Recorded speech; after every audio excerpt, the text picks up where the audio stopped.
Ju keni të ardhme të mrekullueshme. Keni të ardhme të mrekullueshme. Historia juaj s'është paracaktimi juaj. Ju keni të ardhme të mrekullueshme, por do ta humbisni nëse vazhdoni të kapeni pas së shkuarës.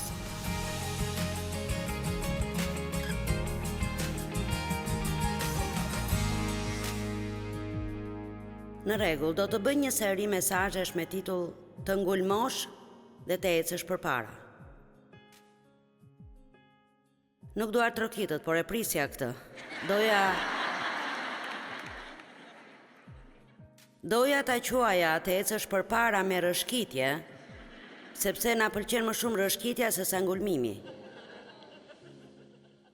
Fatkeqësisht, dhe kjo nuk është një akuzë kundër ndonjë personi, por duket sikur sot njerëzit nuk kanë këmbënguljen që kishin më parë. Dhe mendoj se kjo ndodh nga që jeta është bërë kaq e automatizuar, sa që nga një anë është e vështirë, por nga ana tjetër është e lehtë. Ajo që na duhet të bënim për të bërë një telefonat është e mahnitshme krahasuar me atë që bëjmë sot. Vërtet, kur unë fillova të studioja fjalën e të jepja mësim, po them, ishte një punë e madhe të organizoje një mesazh për të mësuar, sepse nuk mund të hapje internetin e të thoshe më nxirr çdo shkrim mbi mëkatin. Duhet të kishe listën sipas alfabetit, të kishe këtë e të duhej diçka tjetër. Po them, unë kisha libra rreth e rrotull meje dhe studioja ndonjëherë 7 orë për një mesazh. Dhe kështu, po, na pëlqejnë gjërat e lehta, por kur gjërat janë shumë të lehta, sinqerisht përfundojnë duke mos qenë të mira për ne, sepse gjithmonë do të ketë periudha në jetën tonë kur gjërat do të jenë të lehta dhe ose do të dorëzohemi, ose do të na duhet të ngulmojmë edhe pak më shumë. Dhe të ngulmosh thjesht do të thotë të shtysh kundër presionit. Do të thotë se armiku po vjen drejt jush dhe në vend që ju ta lejoni atë t'ju poshtë, ju thoni në asnjë mënyrë. E di se çfarë thot fjala e Zotit, dhe çdo gjë që ai më ka thënë se do të kem, unë do ta kem në emër të Jezusit. Nuk do të heq dorë, nuk do të dorëzohem. Tani mund ta imagjinoj se ka njerëz këtu, dhe e kisha këtë në zemër pak para se të vija këtu. Mendoj se ka disa njerëz këtu që ndihen sikur ka kaluar një kohë shumë e gjatë që kur Perëndia ka bërë diçka për ta. Më dëgjohet? Ata thjesht kanë pritur dhe nuk ndihen sikur Perëndia po i ndryshon ata, nuk ndihen sikur ai po i ndryshon rrethanat e tyre. Dhe unë thjesht dua t'ju them se për sa kohë jeni duke besuar, Perëndia është duke punuar. A më dëgjuat? Për sa kohë ju jeni duke besuar, Perëndia është duke punuar. Dhe fakti që ju nuk shihni asgjë dhe nuk ndjeni asgjë, nuk do të thotë se Perëndia nuk është duke bërë ndonjë gjë. Amen. Dhe kështu nuk duhet thjesht mos u dekurajoni dhe mos dorëzoni armët. Nëse dikush është në pikën ku do të dorëzohet, ndoshta ju erdhët këtu dhe thatë, Perëndi, duhet të kem një fjalë. Ti duhet të më flasësh mua përmes Joyce-it ose do të dorëzohem. Mirë. Unë po ju them juve se Perëndia thot mos u dorëzoni. Amen. Perëndia është duke punuar. Dhe e dini kur unë jam duke pritur diçka, dhe të gjithë kemi gjëra, sa nga ju po presin diçka. Po them, të gjithë kemi gjëra për të cilat po presim. Mund t'jetë shërim, mrekulli, apo që shërbesat tona të rriten, apo dikush që të martohet, apo të mos jeti martuar, apo e dini çfarë do qoftë ajo gjë, të keni fëmijë, të nxirni fëmijët nga shtëpia. Më parë fëmijët largoheshin kur ishin 18 vjeç për në shkollë, tani ata jetojnë me ju dhe kur janë 40 ndonjëherë. Dhe ju duhet t'i nxirni ata nga shtëpia. Kështu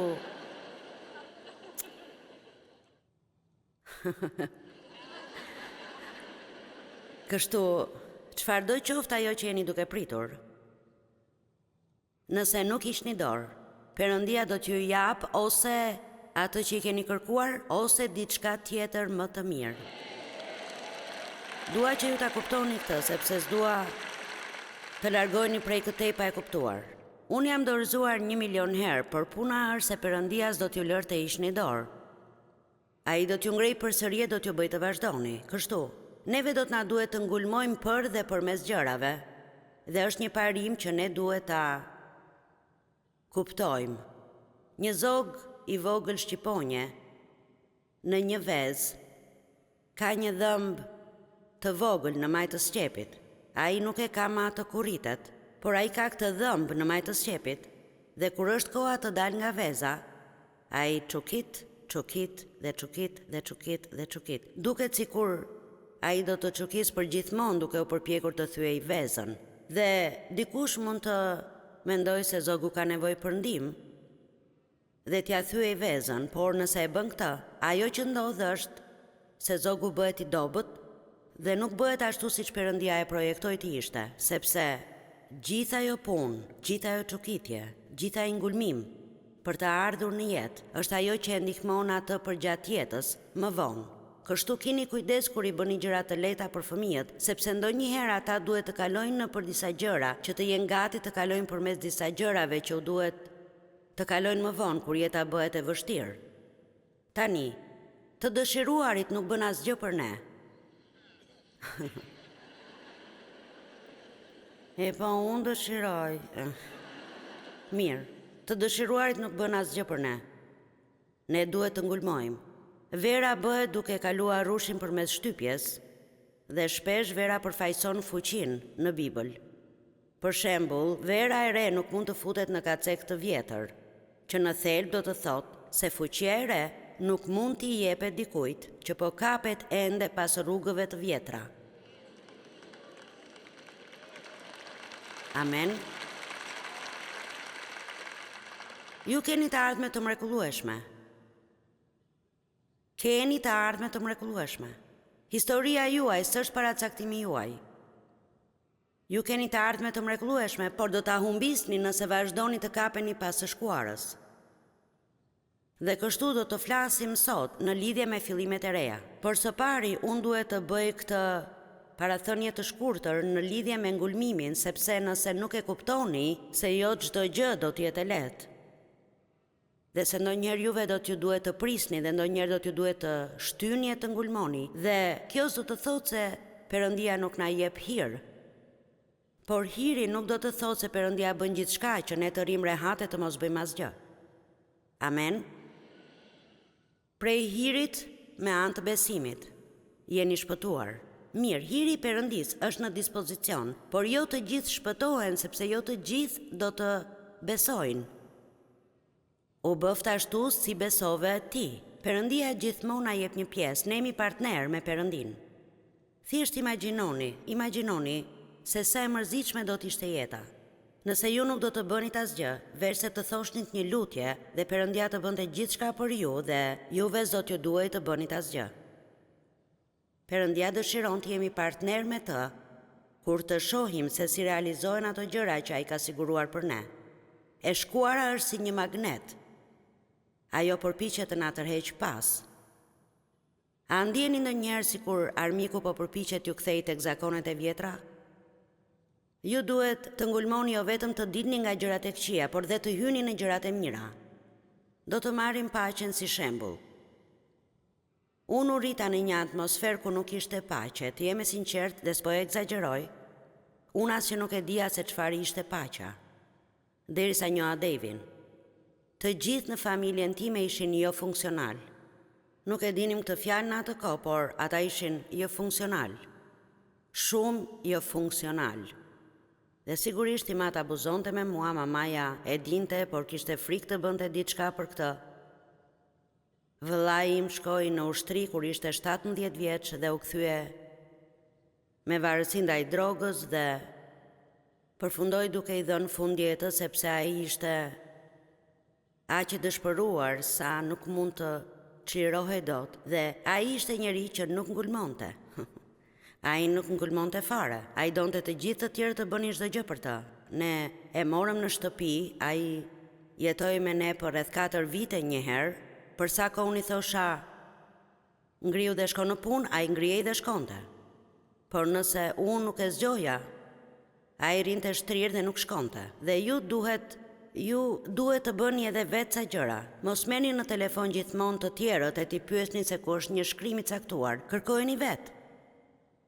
Punoni vetë. Nëse punoni vetë, atëherë do t'ju kujtohen se ku janë gjërat. Kështu, kur nuk do ta keni të ardhmen që Perëndia dëshiron të keni, nëse mendoni se vetmja gjë që duhet të bëni është të luteni dhe ajo do të bjerë në prerin tuaj. Disa nga ju kanë gjëra shumë të mrekullueshme përpara atyre, por mund t'ju them se sa më shumë të doj t'ju përdor Perëndia, aq më shumë armiku do të vi kundër jush. Unë kam një shprehje që e them nivel i ri, djall i ri. Disa nga ju po i kërkojnë Perëndis më shumë nga diçka. Mirë, kur ju kërkoni më shumë bekime, ndoshta do të keni më shumë kundërshtime. Unë ndjeva se Perëndia më foli mua një mëngjes dhe tha, unë dua që ti të jesh më e kujdesshme me fjalët që thua, sepse unë do të hap një derë të madhe mundësie dhe me të do të vinë shumë kundërshtime.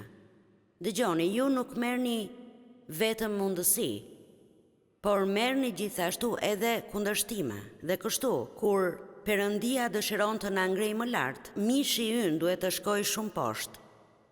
Dhe unë ndjej se tani jam shumë e kujdesshme me fjalët, por me sa duket, jo aq e kujdesshme.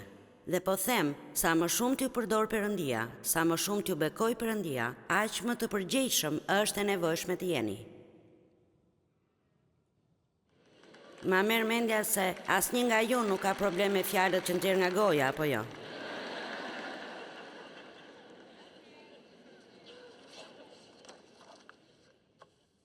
Mateu 7, 13 dhe 14 janë dy shkrime të bukura dhe aty thuhet hyni nga dera e ngushtë. Sepse e gjerë është dera dhe e hapur është udha që të çon në shkatërim. Dhe shumë janë ata që hynë në për të. Unë dua që të kalojmë aq kohë sa ta kuptojmë këtë. Unë dua që ju të hyni përmes derës së ngushtë. Dhe ju do të shihni në vargun tjetër, aty thuhet sa e ngushtë është dera dhe sa e vështirë është. Ky është përkthimi i amplifikuar. Sa e ngushtë është dera dhe sa e vështirë është udha që çon në jetë, dhe pak janë ata që e gjejnë. Kështu është shumë e lehtë të ecësh në rrugën e gjerë. Perëndia më tha një herë, në rrugën e gjerë ka vend për të gjitha bagazhet e tua të mishit, mund t'i marrësh me vete. Ju mund të jeni mishor dhe të ecni në rrugën e gjerë dhe shumë herë njerëzit përsëri shkojnë në qiell. Ju shkoni në qiell nga që besoni, jo nga që bëni çdo gjë me përsosmëri. S'do të bëjmë kurrë asgjë me përsosmëri. Por vërtet besoj se kur një i krishter mbetet mishor gjithë jetën e tij, edhe pse mund të shkojë në qiell, kurrë s'do të marr asnjë njeri me vete. E dini ç'dua të them me këtë? Dëshmia e tij do të jetë që forca të marrë dikën në qiell, dhe ai nuk do ta shijojë jetën këtu, sepse e dini, ne nuk mund ta shijojmë jetën dhe të ecim në mish. Vërtet nuk mundemi. Mishi përpiqet të na gënjejë dhe të na thotë se do ta shijojë më shumë nëse bëjmë atë që ndjejmë të bëjmë, por e vërteta është se nuk do ta shijojë më shumë jetën nëse ecim sipas ndjenjave. Mishi do të na çojë në pikën e shkatërimit. Dhe shumë herë njerëzit më flasin për mënyrën si ndihen. E po ndihem sikur askush nuk më do. Mirë, Perëndia tashmë ju ka thënë se ju do. Me qindra e me mira herë, po sikur ta filloni nga kjo. Perëndia më do. Unë nuk dëgjoj mënyrën se si ndihem, por unë i lë më njanë ndjenjat e mia. Ai na thotë se nëse duam të jemi në rrugën e ngushtë, do të na duhet të ngulmojmë dhe të shtyjmë pak më shumë. Po gruaja që kishte rrjedhje gjaku për 18 vite dhe i kishte shpenzuar të gjitha parat në mjek pa sukses. Dhe ajo shtyu dhe ngulmoi përmes turmës. Le të mendojmë për të për pak. Dhe unë thjesht mbyll sytë dhe mendoj për këtë grua dhe imagjinoj atë turmë. Dhe jam e sigurt se njerëzit ishin shtrënguar rreth e rrotull Jezusit. Dhe nuk e di pse mendoj se ajo grua nuk ishte një trup të madh, përfytyroi një grua trup vogël që ishte sëmur prej shumë kohësh dhe sa e lehtë do t'ishte sikur ajo të mendonte e po do ta çaj kur turmën. Dëgjoni, disa njerëz dorëzohen në mendje shumë më përpara se të përpiqen të zbulojnë nëse mund t'ja dalin. Mos e shihni diçka të vështirë të thoni s'mund ta bëj dot kur atë. Jo, ju shihni diçka të vështirë thoni nëse Perëndia do që unë ta bëj atë, unë mund të bëj çdo gjë me anë të Krishtit që është forca ime.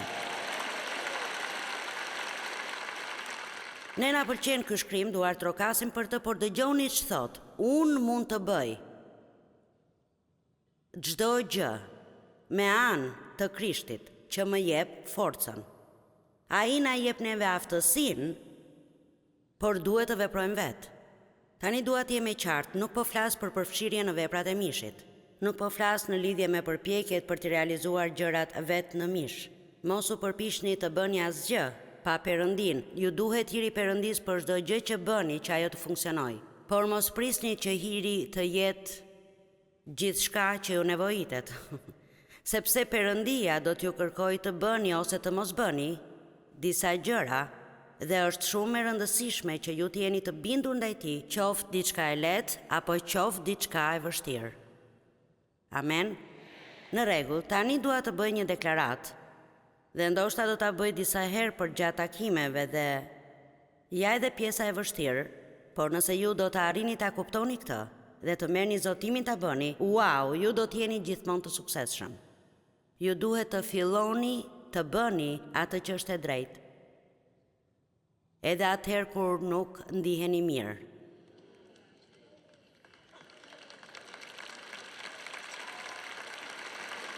Amen.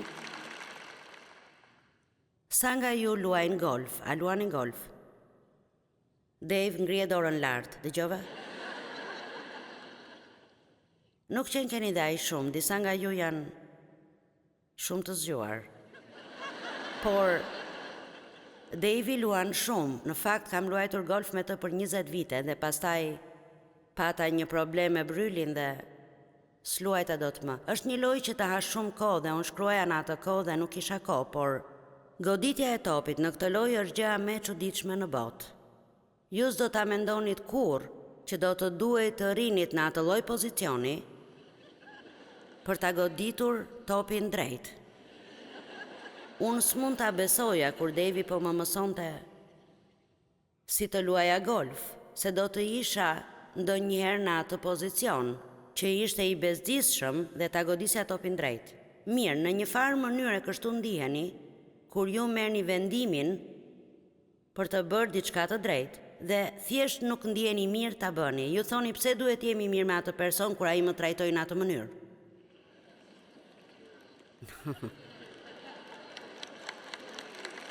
Ti çfarë Perëndi? Ky njeri la kishën time dhe mori 20 familje me vete dhe ti do që unë t'i blej një sistem zëri? Çfarë? Nuk e kuptoj fare këtë. Por dëgjoni, Perëndia na ofron neve një mbretëri me kokë poshtë që të na kthejë ne me kokë lart. I pari do t'jetë i fundit dhe i fundit i pari. Nëse doni më shumë duhet jepni ca nga ato që keni.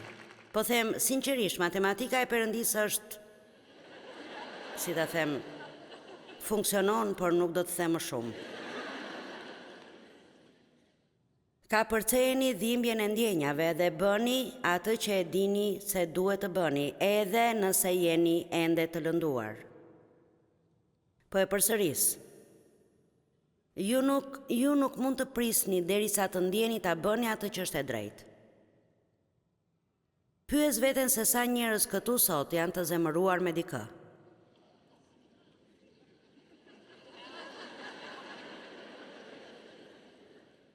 Nuk do t'ju them të ngrini dorën, sepse tashmë e di sa do t'jetë përqindja.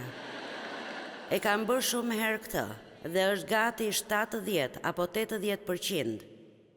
Dhe ju erdhët këtu dhe doni mrekulli. Ju dëshironi një shërim, doni një mrekulli, doni t'jeni në shërbes, doni të ngriheni në detyrë në punë.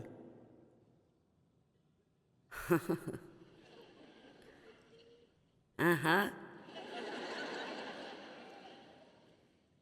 Por vetëm kjo gjë, faleni atë person. Harojeni, lëreni, vëreni në duart e mia. Dhe unë do të jem kompensimi juaj më lejoni t'ju jap një shpërblim. Po ju them diçka, nëse ju nuk do të jeni më të ofenduar nga çdo gjë dhe do t'i falni njerëzit, ju do të mahniteni në atë që Perëndia do të mund të bëjë në jetën tuaj.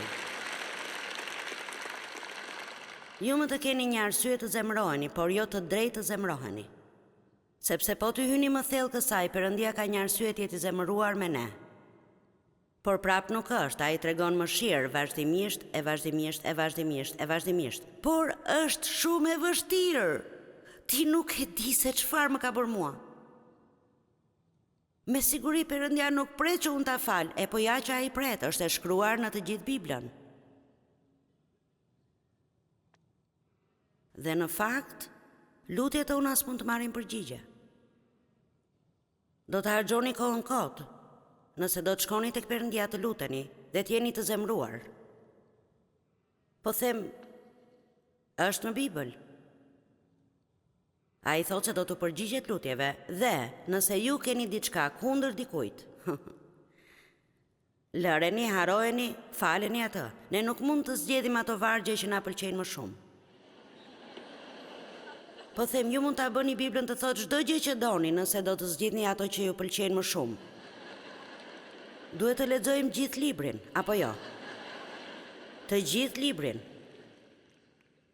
Po ju them, dhe nuk e them këtë nga vetë keqardhja, po që juve t'ju vi keq për mua, por nuk e keni idenë se sa më ka kushtuar, dhe nuk po flas për parat. Tani, edhe para po, por ju nuk e keni idenë se sa më ka kushtuar mua, që të vi nga ku isha deri këtu ku jam. Madje edhe shërimi i shpirtit tim të thyer, dhe po ju them diçka, unë kisha shumë rebelim brenda kundrejt burrave. Dhe kur Perëndia më tha se duhet të isha një bashkëshorte e nënshtruar, po ju them të vërtetën.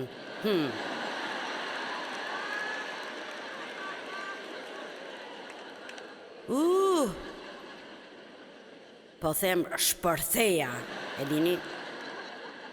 Bibla thot se provat sjellin tek ne durimin, por ato nxorën shumë gjëra nga unë para se ta arrinin tek durimi. Amen. Forca, sa nga ju zonja nuk po marri notën 10 në këtë punën e nënshtrimit? Dëgjoni, ne mendojmë se nuk ka problem.